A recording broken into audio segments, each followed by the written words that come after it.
അത് പാർട്ടിയായിട്ട് ബന്ധമില്ലല്ലോ. അതൊരു ഗവൺമെൻറ്റിൻ്റെ ഭാഗമല്ലേ.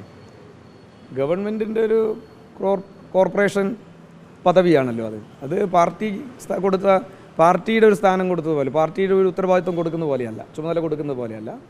അത് പാർട്ടി നിശ്ചയിച്ച് ഗവൺമെൻറ്റിൻ്റെ ഭാഗമായി കൊടുക്കുന്നതാണ്. അതെല്ലാം സംസ്ഥാന നേതൃത്വത്തിൻ്റെ ഭാഗമായി തീരുമാനിക്കേണ്ട കാര്യങ്ങൾ. അതിപ്പോൾ ഞങ്ങൾ ചർച്ച ചെയ്തിട്ടില്ല.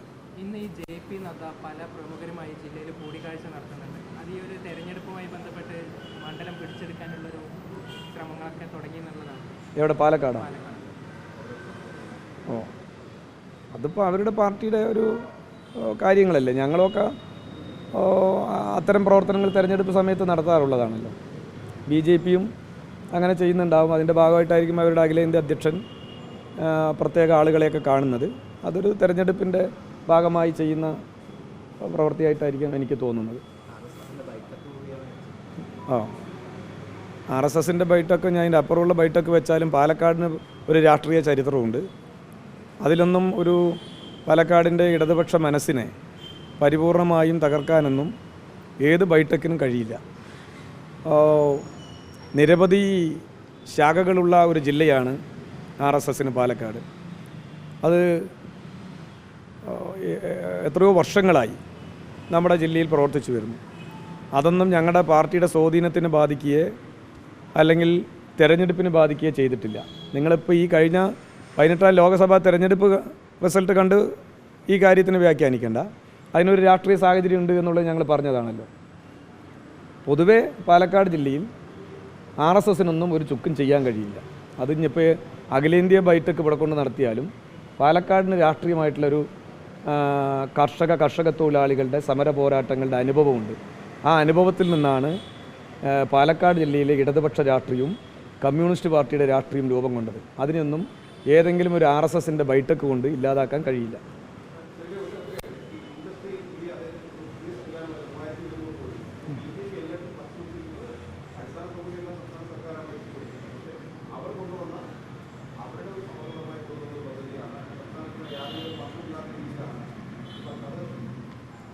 BJP രാജ്യത്ത് എന്തും പറയുന്ന പാർട്ടിയല്ലേ, നിങ്ങൾക്കറിയുന്ന കാര്യമല്ലേ.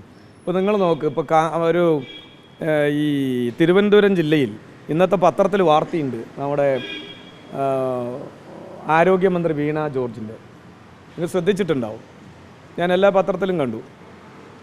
അവിടെ കാരുണ്യ പോലുള്ള പദ്ധതികൾ, അതുപോലെ തന്നെ ആരോഗ്യ ഇൻഷുറൻസ് പദ്ധതി BJP തന്നെ സ്വയം പ്രഖ്യാപിച്ച് ചേർക്കുകയാണ്.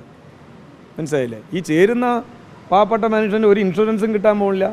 അവർ തന്നെ ഒരു ഐഡൻറ്റി കാർഡ് തയ്യാറാക്കി ആരോഗ്യ ഇൻഷുറൻസിൻ്റെ കാർഡാണ് പറഞ്ഞ് കൊടുക്കുകയാണ്. ഈ കാർഡും കൊണ്ട് ഏതെങ്കിലും ആശുപത്രി പോയാൽ അവർക്ക് സൗജന്യ ചികിത്സ കിട്ടുമോ?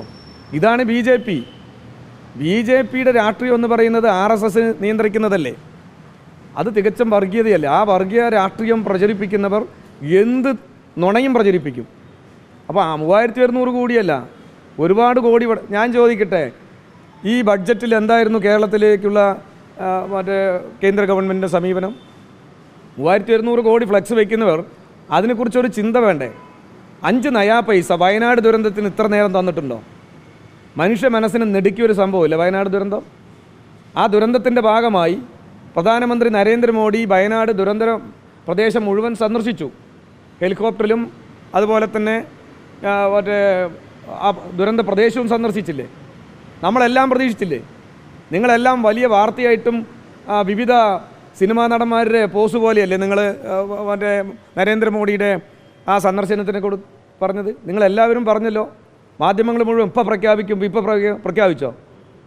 ഇതാണ് BJP പറയുന്നതാണോ ഈ നാട്ടിൽ ചെയ്യുന്നത്? അവർ പച്ചയ്ക്ക് പറഞ്ഞിട്ടില്ല, ഞങ്ങൾ പറഞ്ഞ കാര്യങ്ങളൊന്നും ചെയ്യുന്നൊരു മറ്റേ പാർട്ടിയാണ് നിങ്ങൾ കാണണ്ട. ഞങ്ങളിപ്പോൾ ഇലക്ഷൻ സമയത്ത് പലതും പറയും, അതൊന്നും ചെയ്യാൻ ഞങ്ങൾ ഉദ്ദേശിക്കുന്നില്ല എന്ന് പറയുന്നൊരു പാർട്ടി. ജനങ്ങളെ ഞങ്ങൾ പച്ചയ്ക്ക് പറ്റിക്കുന്നവർ പറയുന്ന പാർട്ടി 3600 മറ്റേ ഫ്ലെക്സ് വെച്ചു എന്ന് പറഞ്ഞുകൊണ്ട് നമ്മുടെ നാട്ടിൽ വികസനം ഉണ്ടാവുക. ഇവരല്ലേ കോച്ച് ഫാക്ടറി കൊണ്ടുവന്നു. തെരഞ്ഞെടുപ്പ് സമയത്ത് അതായിരുന്നില്ല ഒരു വിഷയം. ഇപ്പോൾ നിങ്ങളും മിണ്ടുന്നില്ലല്ലോ അതിനെക്കുറിച്ച്.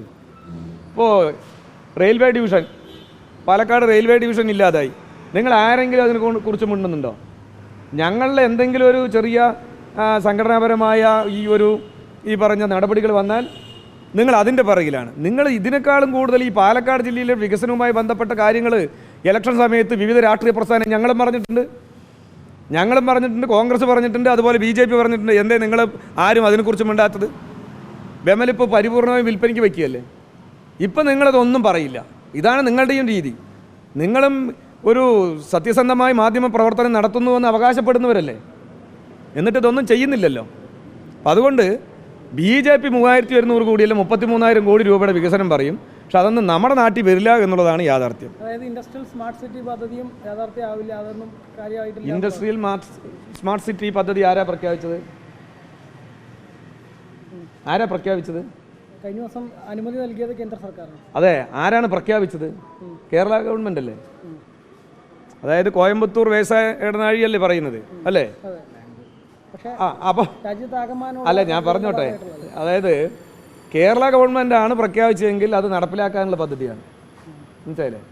അതുകൊണ്ടാണല്ലോ 6 വരി പാത, വിഴിഞ്ഞം പദ്ധതി, അതുപോലെ നിരവധി വൻകിട പദ്ധതികൾ ഇപ്പോൾ പൂർത്തിയാക്കിയല്ലോ. കോൺഗ്രസിൻ്റെ ഗവൺമെൻറ് കാലത്ത് തുടങ്ങി വെച്ച നിരവധി പദ്ധതികൾ പൂർത്തിയാക്കിയതാരാ? അത് കേരള ഗവൺമെൻറ്റിൻ്റെ പദ്ധതി വിഹിതം കൂടി നല്ലതുപോലെ ചെലവഴിച്ചിട്ടാണ്, എന്നിട്ടാണ് കേന്ദ്ര ഗവൺമെൻറ് ഇത് അനുവദിക്കുന്നത്. അപ്പോൾ കേന്ദ്ര ഗവൺമെൻറ്റിൻ്റെ സഹായം എന്ന് പറഞ്ഞാൽ അവരുടെ തറവാട്ടിൽ നിന്ന് എടുത്ത് തരുന്ന സഹായമല്ല. ഞാൻ പറഞ്ഞോട്ടെ, അവരുടെ തറവാട്ടിൽ നിന്ന് എടുത്ത് തരികയല്ല. ഈ രാജ്യത്തിൻ്റെ ഫെഡറൽ സംവിധാനത്തിൽ കേന്ദ്ര ഗവൺമെൻറ് ആര് ഭരിച്ചാലും, ഏത് BJP ആയിട്ടോ കോൺഗ്രസ് ആയിക്കോട്ടെ മറ്റിതര രാഷ്ട്രീയ പ്രസ്ഥാനങ്ങളായിക്കോട്ടെ, ആര് ഭരിച്ചാലും സംസ്ഥാന ഗവൺമെൻറ്റുകൾക്ക് കൊടുക്കേണ്ട വിഹിതമുണ്ട് ഓരോ പദ്ധതിക്കും. ആ വിഹിതമാണ്, അത് കേരളത്തിന് അവകാശപ്പെട്ടതാണ്. എൻ്റെ നിങ്ങളുടെയൊക്കെ നികുതി പണം പിരിച്ചിട്ടാണ് ഇവർ ഈ പദ്ധതിക്കൊക്കെ കാശ് തരുന്നത്, അല്ലാതെ അവരാരും തറവാട്ടിൽ നിന്ന് എടുത്തിട്ടല്ല. BJPയുടെ മറ്റേ ഓഫീസിൽ നിന്ന് എടുത്ത് അവരുടെ ഫണ്ടല്ല തരുന്നത്. അവർ നല്ലോണം ഫണ്ട് ഉണ്ടാക്കിയിട്ടുണ്ടല്ലോ. അല്ല, CPM-ന്റെ ഓഫീസിൽ നിന്നാണ് ഞങ്ങളാരും അവകാശപ്പെട്ടിട്ടില്ല. ഞങ്ങളാരെങ്കിലും അവകാശപ്പെട്ടിട്ടുണ്ടോ? CPM-ന് നിങ്ങളല്ലേ ഇപ്പോൾ പറഞ്ഞത് BJP-ന്റെ ഗവൺമെൻറ് അങ്ങനെ അനുവദിക്കുന്നത്. ഞാൻ പറഞ്ഞത് മനസ്സിലായി നിങ്ങൾക്ക്? നമ്മുടെ രാജ്യത്ത് ഒരു ഫെഡറൽ സംവിധാനം അനുസരിച്ച് കാലാകാലമായി രാജ്യത്ത് ഏത് സർക്കാർ ഭരിച്ചാലും, അത് കോൺഗ്രസിൻ്റെ കാലത്തായിക്കോട്ടെ, പിന്നീട് വന്നിട്ടുള്ള മൊറാർജി ദേശായി, അതുപോലെ VP സിംഗ്, ദേവഗൗഡ, ഗുജറാൾ, അതോടൊപ്പം തന്നെ പിന്നെ BJP വാജ്പേയിയുടെ, ഇപ്പോൾ നരേന്ദ്രമോദി, ഈ ഗവൺമെൻറ്റുകളെല്ലാം ഒരു പദ്ധതി നടപ്പിലാക്കുമ്പോൾ, സംസ്ഥാന ഗവൺമെൻറ്റുകൾ ഒരു പദ്ധതി നടപ്പിലാക്കുമ്പോൾ സംസ്ഥാന ഗവൺമെൻറ്റുകൾക്കൊരു വിഹിതമുണ്ട്. ആ വിഹിതത്തിൻ്റെ ഒപ്പം തന്നെ ആര് തരണം? കേന്ദ്ര ഗവൺമെൻറ് തരണം.